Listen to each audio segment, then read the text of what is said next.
Assalamualaikum warahmatullahi wabarakatuh. Teman-teman pasti banyak yang bertanya-tanya ya, gimana sih cara follow up calon mitra? Gimana sih cara membangun komunikasi di awal sama calon mitra supaya bisa terbangunnya komunikasi ataupun silaturahmi sama calon mitra. Nah, kebetulan hari ini saya baru selesai komunikasi ya ataupun saya baru selesai follow up calon mitra. Jadi di awalnya itu ya biasa kita tanya kabar. Terus ya seperti di awalnya aja gitu, seperti di awal kita kenalan juga kalau misalkan kita mau nge-follow up, tanya kabar, terus tanya aktivitasnya seperti apa. Nah, kalau cara saya seperti ini teman-teman. Dari mulai Assalamualaikum Bu, gimana kabarnya gitu. Nah setelah itu biasa tanya aktivitas, tanya kesibukan. Jadi jangan langsung ngebahas ke bisnis, tapi kita ikutin dulu alur ceritanya calon mitra kita seperti apa. Nah ini cara saya teman-teman bisa diikutin ya dari cara tutur katanya ataupun penyampaian seperti apa. Nah seperti ini kan saya ikutin dulu Bu kesibukannya apa, nggak ada. Gitu. Terus enaknya kalau misalkan jadi lebih banyak waktu di rumah sama keluarga. Ya enggak, justru aku ngajar dari pagi sampai jam 15.30 sampai rumah sore. Ya kita angkat dulu gitu. Karena kan orang itu paling seneng itu disanjung gitu. Orang itu paling seneng diangkat dulu gitu. Supaya apa? Supaya si calon mitranya pun juga ngerasa gimana gitu kalau misalkan kita angkat dulu orangnya.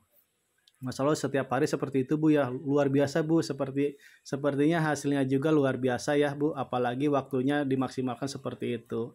Nah, setelah itu kan pasti ada keluhan dari calon mitranya. Nah, jawabannya kayak gini, capek aja Pak, hasilnya mah. Makanya pengen banget ikut bisnis PTBS. Itu kan ujung-ujungnya tetap aja ke bisnis. Jadi bukan kita yang duluan gitu, tapi gimana caranya ucapan kita itu yang bisa mengarahkan pembicaraan calon mitra itu ke bisnis. Jadi bukan kita duluan yang mengajak ataupun ngebahas bisnisnya, tapi usahakan si calon mitranya yang bilang bahwa mereka itu pengen gabung di bisnisnya. Nah, jadi ngasih pemahamannya bisa seperti ini teman-teman.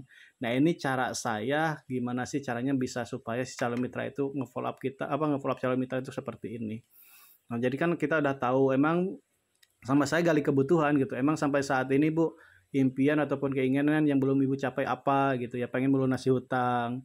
Nah, saya tanya, kok kenapa Bu bisa punya hutang sedangkan kan Ibu punya gaji, Ibu kan kerja sebagai guru dan lain sebagainya. Nah, jadi kan kita seolah-olah si calon mitra itu kita follow up, kita bangun komunikasi dan mereka pun juga jadi ngerasa dekat sama kita gitu. Nggak ngerasa canggung lagi.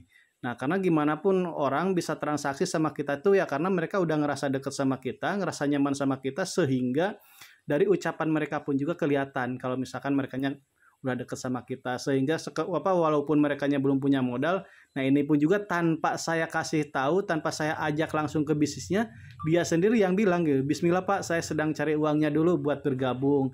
Nah di sini saya hanya sekedar tarik ulur aja. Ya Bu, jika sudah yakin dan ada niat pasti ada jalannya karena Allah tergantung prasangka hambanya. Nah saya yakin Bu sekarang juga pasti Ibu pasti bisa ada modalnya gitu. Alhamdulillah seuzon semoga diaminkan sama Allah, amin ya rabbal alamin. Nah jadi seperti itu teman-teman cara saya nge-follow up.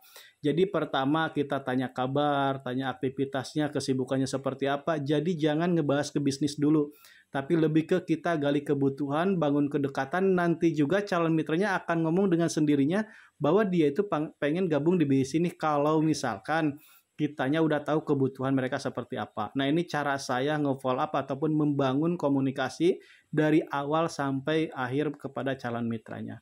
Oke, mungkin sekian dari saya. Semoga video ini bermanfaat buat teman-teman semua. Sekian dari saya. Wassalamualaikum warahmatullahi wabarakatuh.